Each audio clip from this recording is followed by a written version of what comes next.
Hello everyone, a very good afternoon. I would like to thank you all for joining us today. My name is Prashik Walke and I will be hosting this webinar. Before we get started, please let me take a few minutes to introduce Pathu. Pathu is a research-powered cybersecurity consulting firm. We have a decade-long track record with a singular focus on cybersecurity. The foundation of Pathu rests upon three pillars. Number one, community and conference. Number two, consulting and training. And number three, products. Community and conference encompass Nullcon, an international security conference training exhibition platform, and Hardware.io, a hardware security focused conference along with other initiatives. Consulting and training focuses yeah, Consulting and training focuses on through a security assessment, which help business to discover security threats and further provide training strengthen network infrastructure. Lastly, we have two products in our private beta tracks, that is Exploitive, a firmware analysis framework, and CloudFuzz, an advanced fuzzing framework. Here is an overview of various consulting assessments we are known for across the globe. Pathu has delivered many talks and workshops in top security conferences like Black Hat and DEF CON. We take a pride in decade-long impact we have created by contributing to the cybersecurity community all around the world. That's about Pathu. Uh, Without further ado, let's get started with our webinar. Today's speaker, Apar, is the Associate Security Consultant at Pathu. You can read about his wonderful accomplishment on the slide. Before I hand over to Apar, I request you to follow few housekeeping tips. Please be on mute. If you have a question, you can write it in the chat box. We will answer the questions during the few intervals or towards the end of the webinar. We'll be releasing the recording of the webinar on your LinkedIn page, so make sure you are following the path. If you're not following the page, check the link in the chat box. You will direct it towards the Pathu link page. Without further ado, let's get started. Apar, over to you. Thank you so much, Prashik, for that introduction.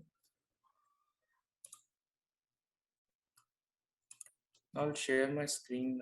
Prashik, just let me know if it is possible. Yes. You can share the screen now. Yeah.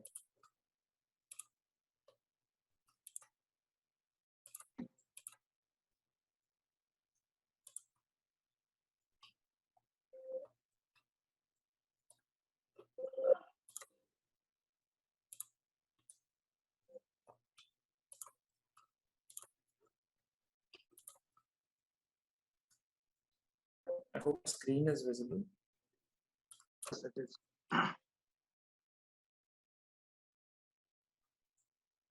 All right. So good evening, everyone present today. Thank you for tuning in. Thank you for joining this session.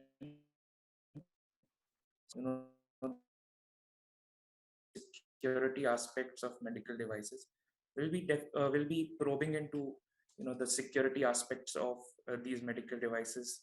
It's a personal aspect that we can all kind of relate with, and also the risks associated with it, because since the evolution of electronics and IoT devices, we are mostly in touch with some or the other kind of medical devices. It could be either machine or your smart wearable as well. So one or the other medical device in some or the other form. So via this presentation, we'll be looking at the good, the bad, and finally the ugly part of these medical devices. And we'll try to find out if there is any happy to this story of us. And personally, the good, the bad, the ugly is one of my favorite movies. So I kind of wanted to relate it with that.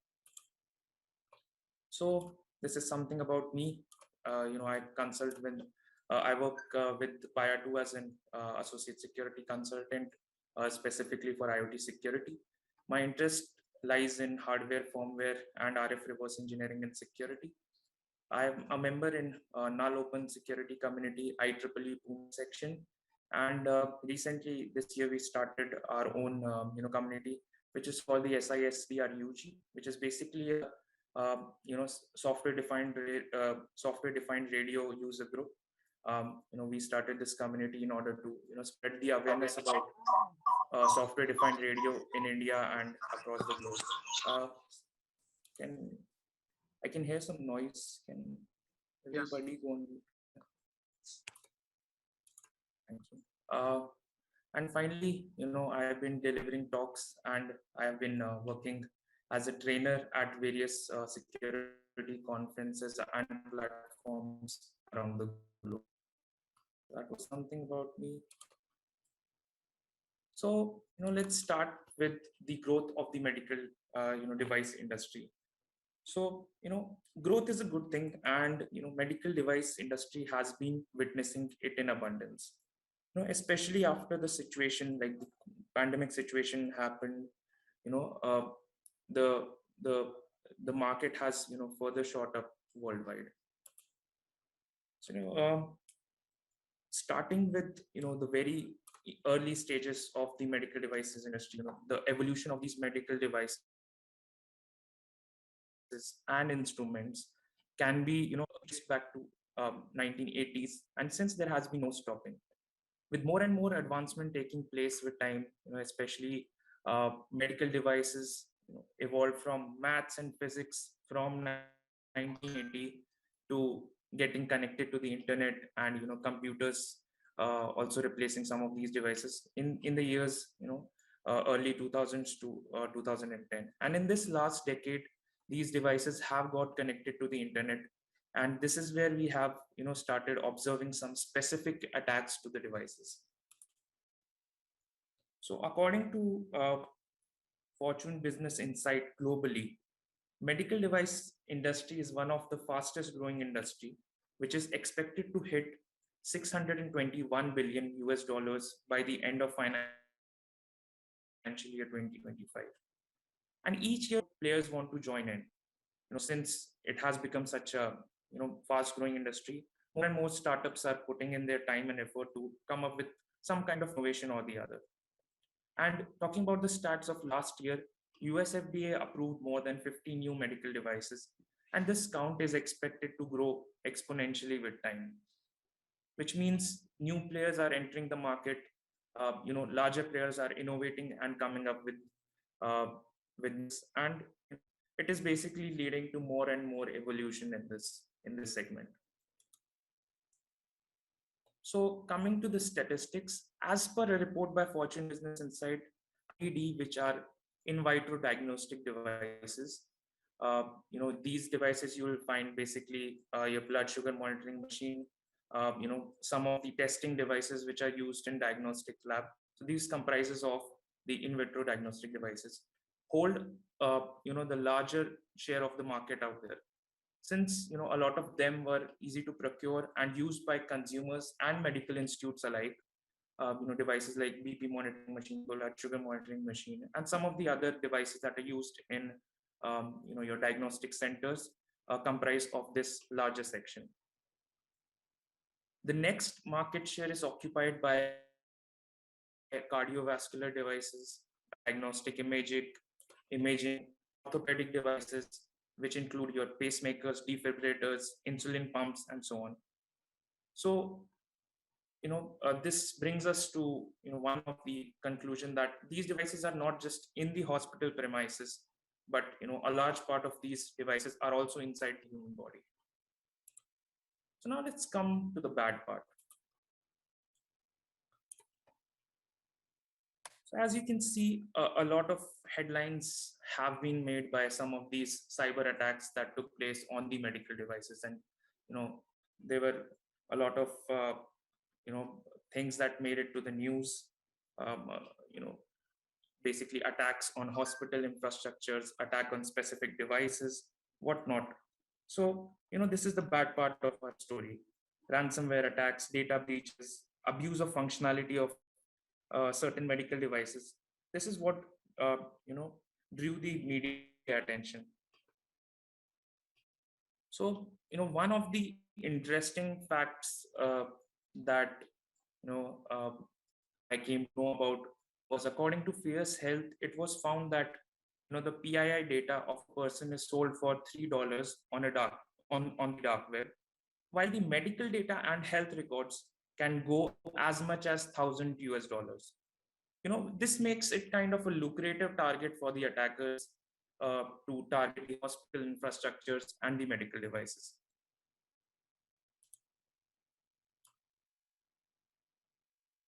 So these are some of the common attacks that we kind of come across, specifically talking about when talking about medical devices and infrastructure.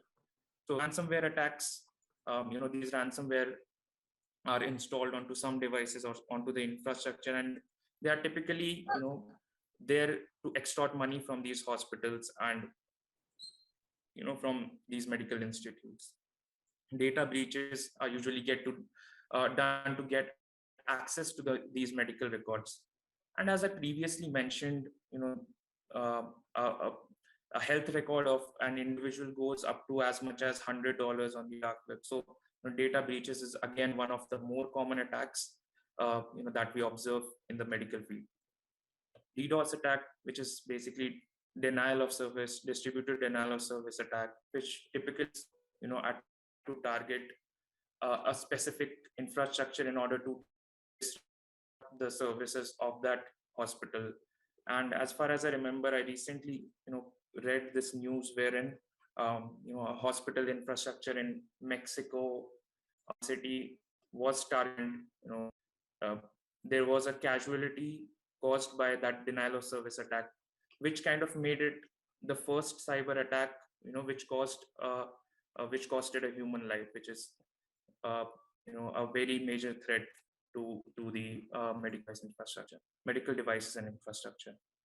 Insider threats are typically from the staff that has gone rogue, giving credentials or giving some kind of access to the attackers or some of the other threat actors in order to access the infrastructure.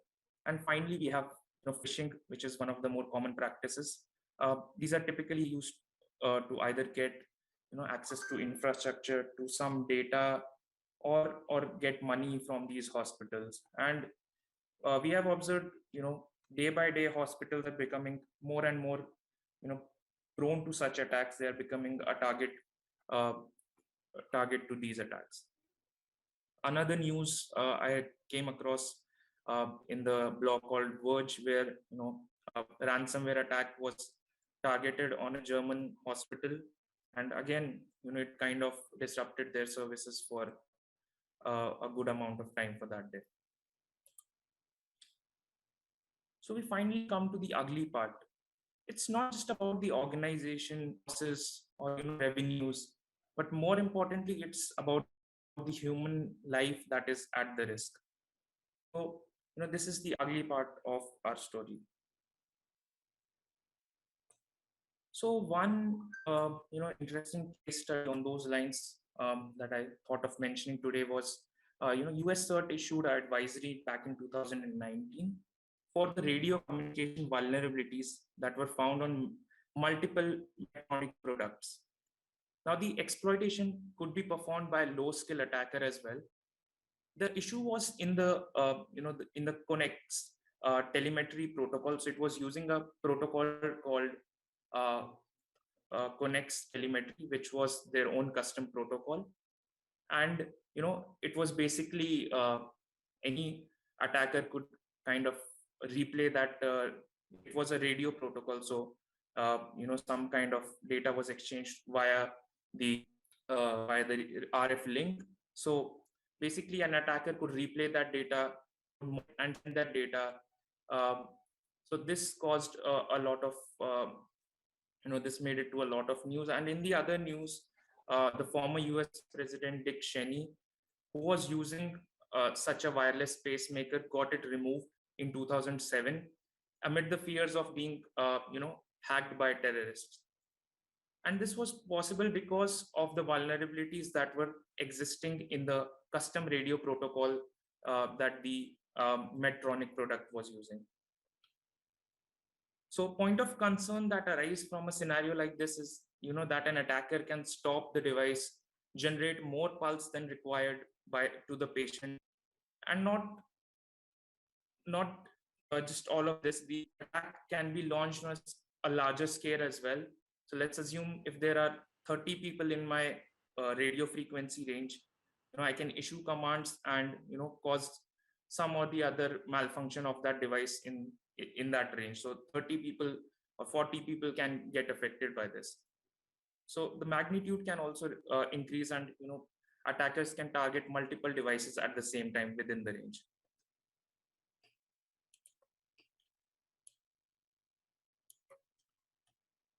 So now let's see, we talked about a lot of different attacks and a lot of other details about medical devices. Now let's see how these attacks happen. So as a part of our internal research, we periodically purchase some off-the-shelf devices, which are kind of affordable and accessible to us, and we perform security research on the same. So any vulnerabilities that we find on those devices, we responsibly disclose it to the manufacturer. And once the manufacturer fixes, patches that vulnerability, or acknowledges that vulnerability, we then release it to the public. With that said, I'll now start the demonstration of some of the attacks that I previously mentioned. I'm going to showcase some of the practical attack scenarios as well, and a demonstration of some of these medical devices that we were able to get our hands on to.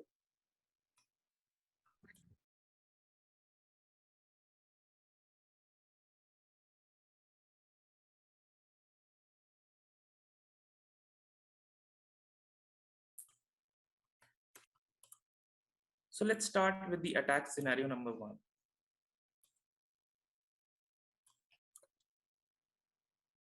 So as you can see, the demonstration 1 is a ransomware attack.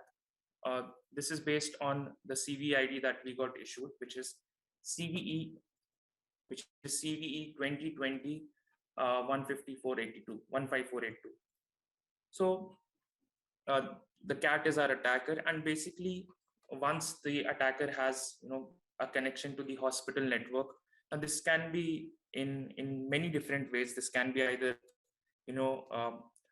phishing some of the employee due to insider threat, compromising their wireless network, like whatever wireless network like Wi-Fi they're using, trying to get access through Wi-Fi to their hospital infrastructure. And once the attacker has access to the hospital network, and depending on the segregation of network, which is typically not the case, the network and the medicals we found are usually there on the same network.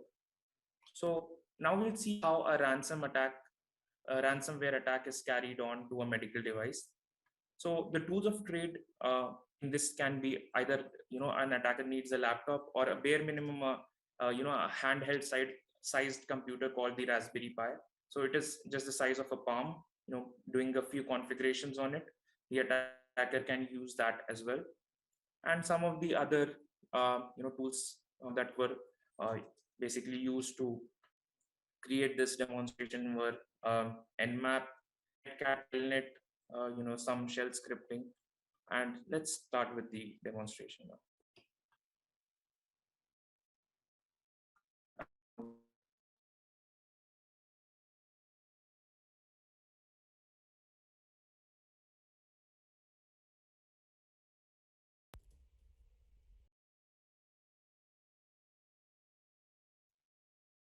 But I think you need to again share and click there. There's one option to click if you want to this or the particular song. Prashik, can you just check if there is sound on this? No, there's no sound on it. Yeah, now fine. Now it's fine. So once the attacker is on the hospital network, it's just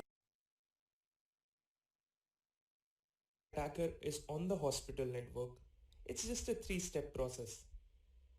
So in step 1, the attacker connects to the patient monitor via a network service using the default credentials like root in this case. Step 2, the attacker transfers the malicious data onto the patient monitor. And finally, the step 3 is the attacker simply executes those malicious scripts.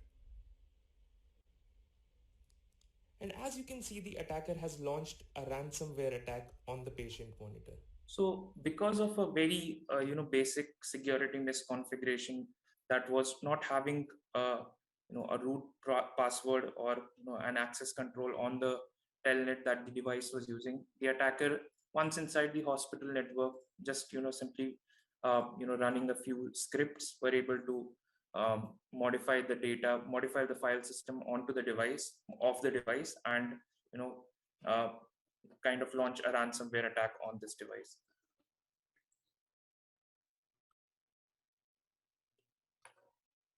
So now moving on to the second demonstration, which is data tampering and deletion. So in this attack scenario, this is basically based on our CVE 2020-15484. So in this, it is quite similar to the previous attack scenario. Here, the attacker has already a connection to the hospital network. Again, as I mentioned, this could be either via, getting access to the wireless network of the hospital, which means, cracking the Wi-Fi password, either by phishing or by some kind of insider threat. Once the attacker has a connection inside the hospital infrastructure, again, simply by using a Raspberry Pi, which is a palm-sized computer, few tools like Nmap, Netcat, and Telnet, the attacker can basically delete or tamper data, patient data, which is on the medical devices. So now let's go ahead with the demonstration.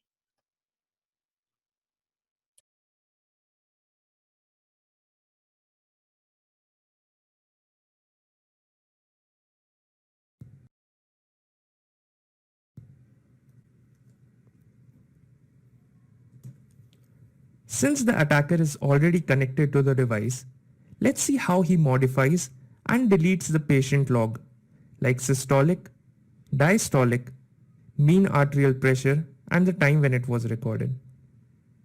So as you can see, The attacker simply there is a small log section. In this vital sign monitor, we can also expand it and look at different vital logs at different time instances. But here it gives a brief summary. As you can see, number 1 to 4: systolic, diastolic, mean arterial pressure, and the time when it was recorded. So now the attacker would basically run some scripts, as the attacker has access to the network and the device via telnet, and we'll see how these logs are modified.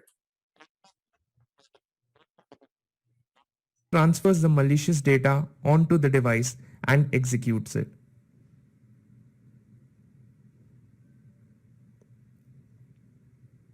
So as you can see, this makes the device reboot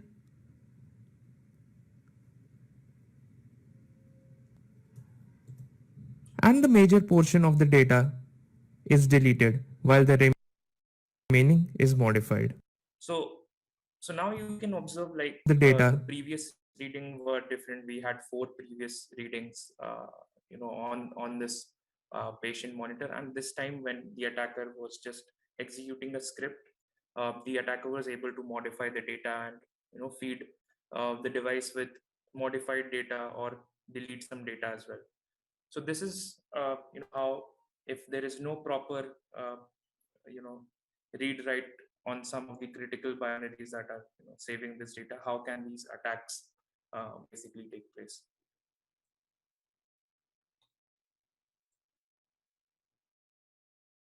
So now moving further to our next mission, to our next attack scenario, which is the denial of service. So this is a different attack scenario than the previous one. Previously, it was a wired network where our patient monitor was connected through a wired network to the hospital infrastructure, and attacks were carried out. In this, this is based on CVE 2020-15486. This is a Dr. Trust ECG pen, which connects to the mobile device via Bluetooth connection, and Bluetooth, sorry, not Bluetooth, but BLE. And BLE has a range of ranging from 10 to 20 meters. The attacker, in order to carry out this attack, has to just be in the BLE network range and can carry out this denial of service attack. And to carry out this attack, it was even more simpler. The tools used were either a laptop or a Raspberry Pi, and exploitative framework, and the device should have some of the Bluetooth capabilities, like a BLE dongle.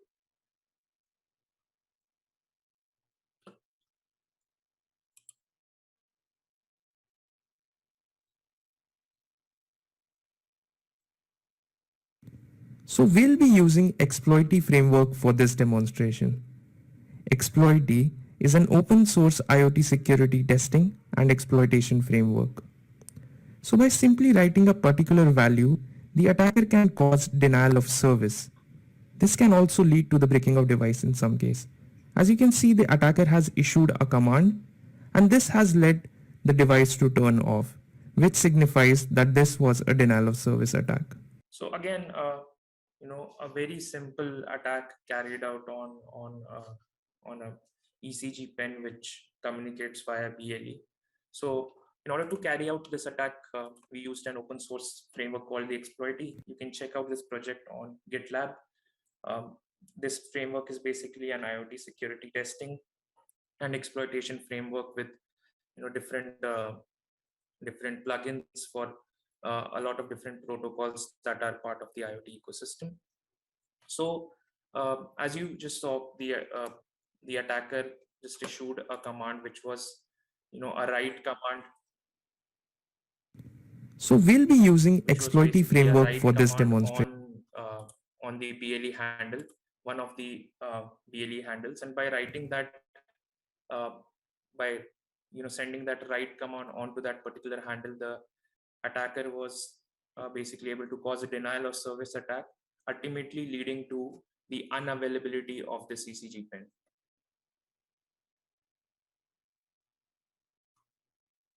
So in some of these scenarios, we have also observed that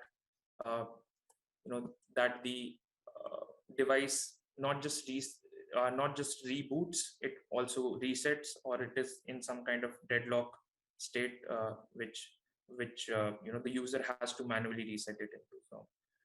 So this was an attack scenario where the attacker wirelessly targeted this ECG pen and caused a denial of service attack. Now moving on to the final demonstration for today, which is data corruption attack. This is based on the CVE 2020-15485. Again, the attack scenario is quite similar to the previous one. The attacker has to be in the BLE network range, and the tools that the attacker requires is again a laptop or a handheld or a palm-sized computer, which is Raspberry Pi, Exploity framework, some or the other Bluetooth capabilities onto that attacker device. And in this, we'll be seeing how by using a security testing technique called the fuzzing, the attacker is able to cause data corruption onto the ECG pen wirelessly.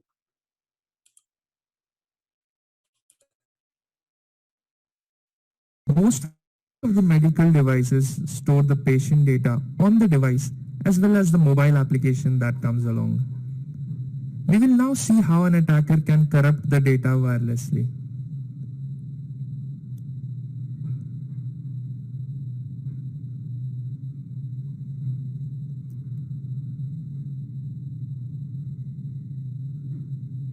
So as you can see, on issuing the command, an error is being displayed on the device.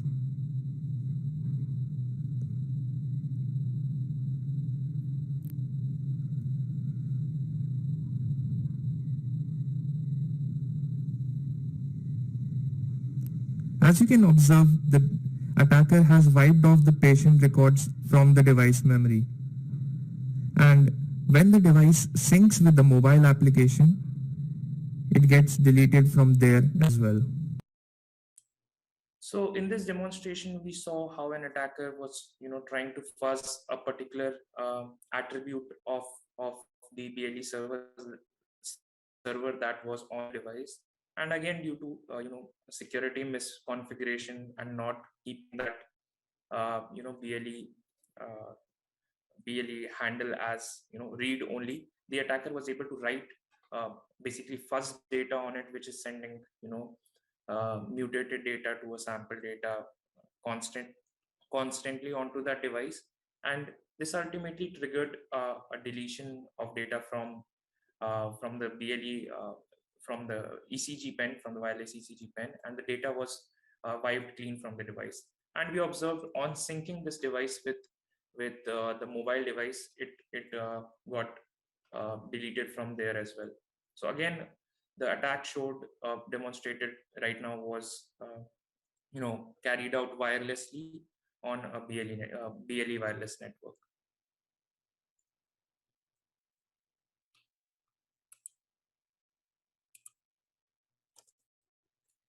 Most of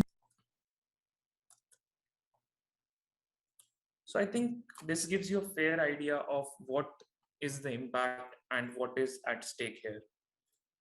So coming back, we have already predicted what impact these attacks can have on the medical device and on the consumers. So ultimately, what impact can all these devices have? We have summarized a few of them. First is malfunctioning of the equipment, which can be again quite risky in a critical scenario. For example, an ICU theater or some kind of an operation theater where the devices need to be on standby at all the time. So, malfunctioning of equipment can be quite risky in such critical scenarios. Changing or modification of patient data, or this includes the vital stat and prescription. Prescription is based on these vital stats and based on all the observations that these medical devices give out. And basically this can again have a serious impact on the patient, because the doctor might think that uh, after so many such and such dosage, the blood pressure is still high, I should increase the medication, stuff like that. And this could again lead to a wrong prescription of drugs to that patient, and again a serious impact on the patient. uh, Financial loss to the medical institutes due to breaches, because any organization that might face a downtime will also face a financial loss to the device manufacturers due to product recall, penalties, and fines. Now, if any critical vulnerabilities found on some of these devices, the backlash is also faced by the device manufacturers, because they have to again recall their product. And if it is a hardware vulnerability, the costs go even further. Even though if it's a firmware vulnerability, the costs are high, but still the products can be recalled by a over the air update. But not in the case of a hardware vulnerabilities. Penalties and fines by different governing bodies as well. And none of the points can match the severity as much as it can directly cost the life of the patient that is using such a device. But the end is not there. It seems like a ray of hope is still, and let's reload the good back again. So how can we reduce this? So we'll start with some of the remediation that are specifically from the management perspective. It is again implementing defense in depth, which is not just having a pen testing engagement at the very last of the product release phase, but kind of implementing security measures from the design phase itself. Again, secure by design, implementing DevSecOps, security testing, and continuous security testing, throughout different phases of the product. InfoSec awareness trainings, phishing security policy to secure coding. So, awareing the the workforce about different phishing campaigns and the security policies that are in place. And for the developers, management can have some of the other trainings where they are uh, introduced, since the development phase has been modifying, has been developing significantly over the time. Not every not everyone or not every organization is able to catch up with the different cyber attacks or the other hardware or software vulnerabilities that are out there being exploited in the wild. So kind of having some security awareness training, which would cover the the security vulnerabilities and how to avoid them while writing the code. Implementing some security guidelines like IoT Security Foundation Checklist, GSMA IoT Security Guidelines, and adhering to IOXT Alliance pledge.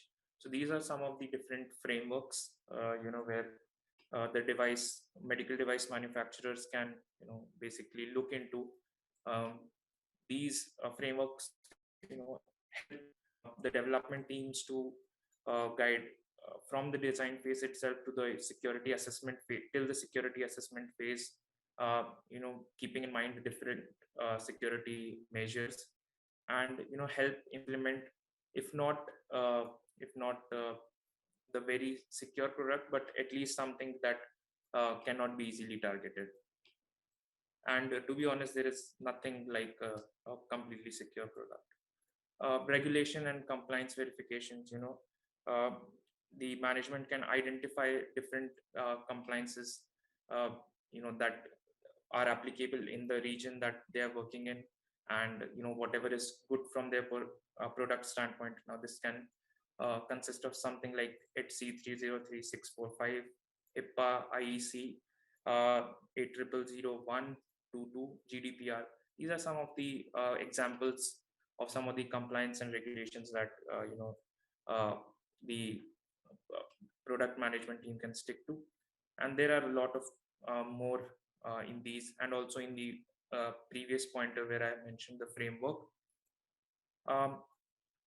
The next point is continuous product penetration testing and vulnerability management. Now, as I mentioned, there are different phases that these products go through, and the product management teams can make sure that their device is continuously penetration tested, and the vulnerabilities that are found on it are properly managed and mitigated with time. And finally, the most important point is vulnerability reporting information on website. So, having a good security team, having a good third party vulnerability assessment, penetration testing engagement might not also, highlight some of the security flaws that are onto the device. So for that reason, the organizations can also implement some kind of a bug bounty, or a vulnerability reporting, or a vulnerability, a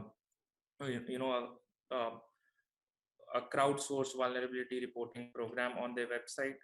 So because none of the security researchers would like to, send out the found vulnerabilities on help@someorganizations.com, because it is again a very tedious task to route from different parts of the organization to the others. But simply having security@something.com would be much appreciated and would look much better, and ultimately it would aid the organization in finding vulnerabilities, the hidden vulnerabilities on their products. How can we reduce the risk from engineering team's perspective?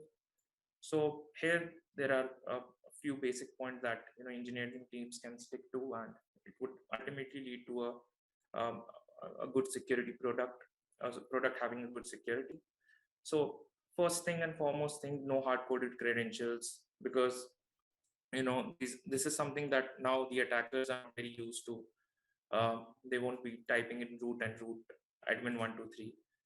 Nobody is even going to try that, because since it is so much outdated. But again, keeping in mind that no hard-coded credentials are used, usage of guessable passwords and default credentials. Again, there is this website. There is this interesting website called defpass.com, specifically for the IoT devices.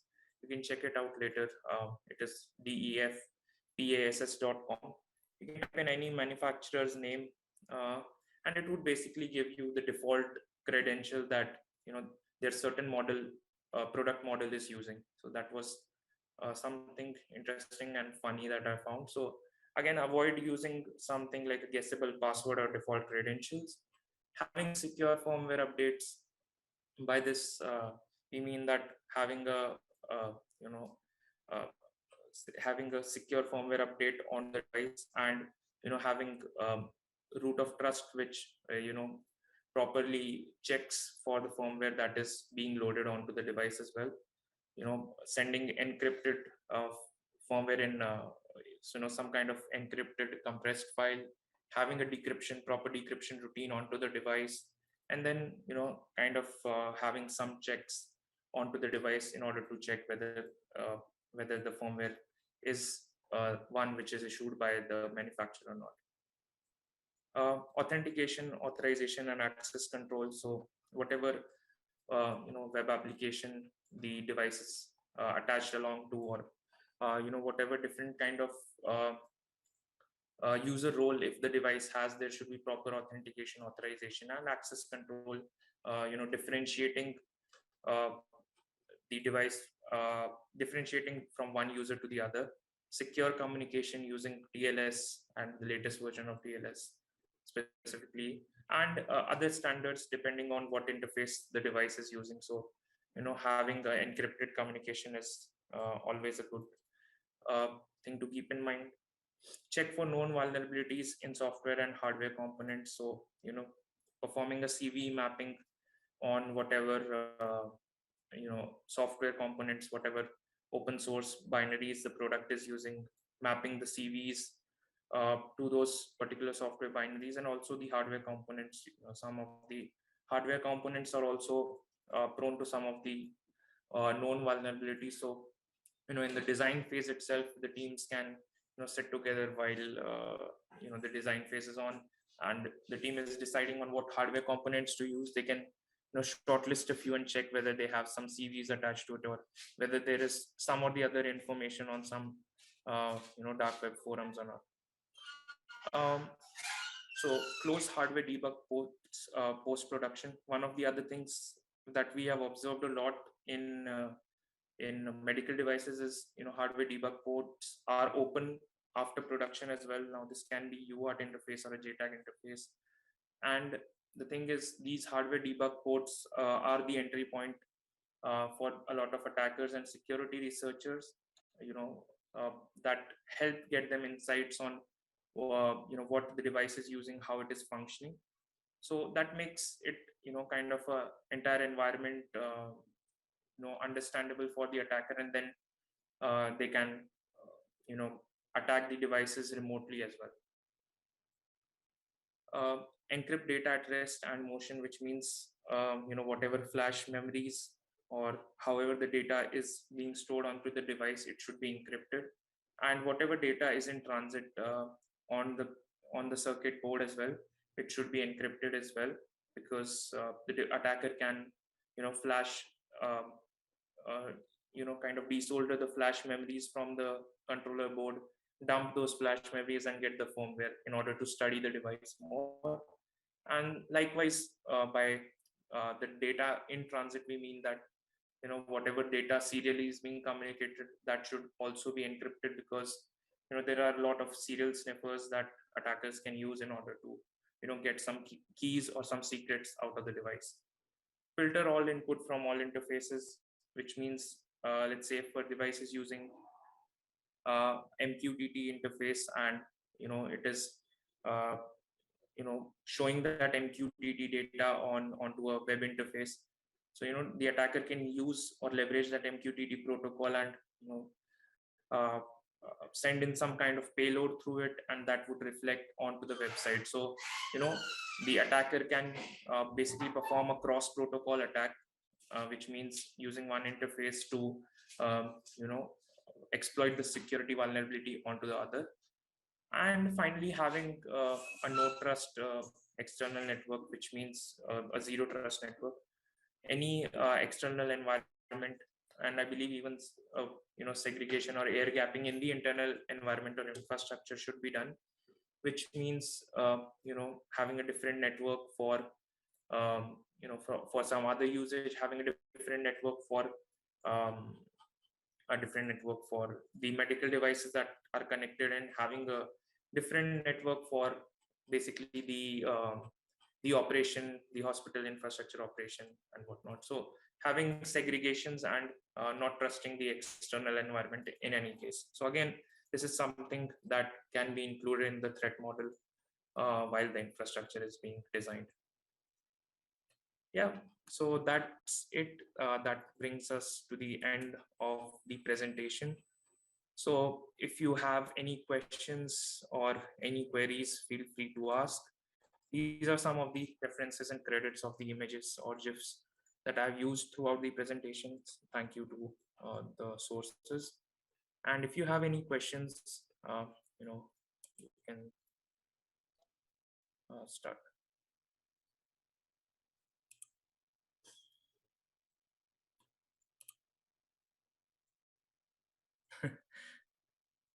Bogomil has commented what's Facebook. So yeah, if you have any questions, any queries regarding the presentation, anything that you want to get more insights on, you can ask right now. We are open to questions.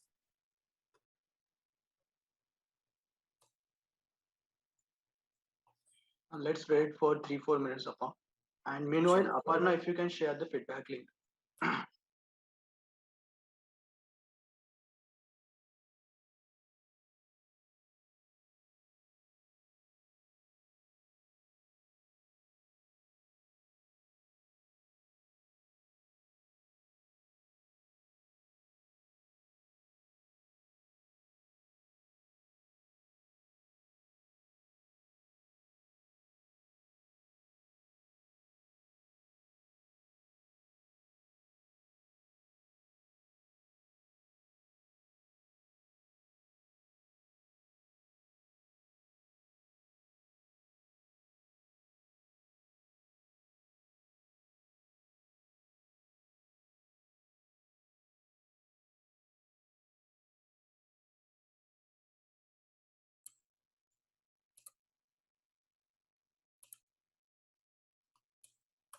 Thank you so much, Yuvraj. I think we have a question from Anubhav. What, according to you, is a good practice for air gapping networks? So, that's actually a nice question, Anubhav. So, yeah, Anubhav. So, I believe, Anubhav, in this case, some of the critical infrastructure can be segregated onto a different network, which means, let's say if I'm considering these medical devices as critical in my hospital infrastructure, so they can be kept onto a different network. They can have a different firewall with all different set of firewall rules, and none of the other devices can be connected to it. Now this can be either via physically or via network or wirelessly as well. And the other operations of the hospital, like billing, uh, like billing and other operation related tasks in a medical institute, they can be kept on a different network. um, some of the low hanging fruits, for example the CCTV cameras, the printers and all this can be onto a different network, which based on the threat model can be differentiated into a low severity, high severity, and a more severity network. So air gapping based on the criticality, according to me, is a good practice.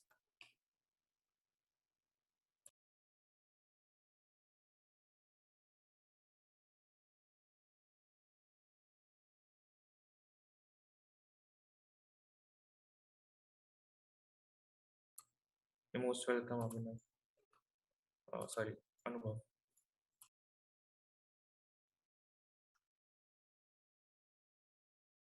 Guys, we have shared the feedback link in the chat box. Please share your feedback. And once done, please share you can add done here.